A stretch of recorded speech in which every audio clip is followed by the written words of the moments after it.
അല്ലാഹു സുബ്ഹാനഹു വ തആലയുടെ മലക്കുകൾ വ്യത്യസ്ത സന്ദർഭങ്ങളിൽ ഭൂമിയിലേക്ക് ഇറങ്ങി വന്ന് അള്ളാഹുവിൻ്റെ അടിമകളുടെ ആരാധനകളുമായി അള്ളാഹുവിനെ സമർപ്പിക്കുന്ന മനോഹരമായ ഒട്ടനവധി മുഹൂർത്തങ്ങളുണ്ട്.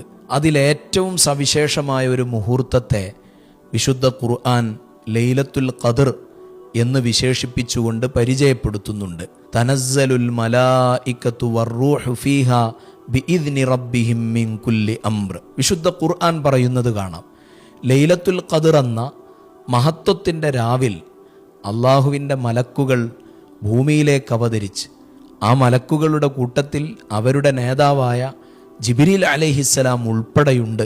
വിശുദ്ധ ഖുർആൻ പറയുകയാണ്, സൃഷ്ടികളെ സമീപിച്ച് അവരുടെ ആരാധനകളുമായി അന്ന് പ്രഭാത സമയം വരെ എല്ലാം സമ്പാദിച്ച് സമാഹരിച്ചുകൊണ്ട് അള്ളാഹുവിലേക്ക് സന്തോഷവാന്മാരായി മടങ്ങിപ്പോകുന്ന അനുഗ്രഹീതമായ ദിവസം ലൈലത്തുൽ ഖദ്രി ഖൈറും മിൻ അൽഫി ശഹർ.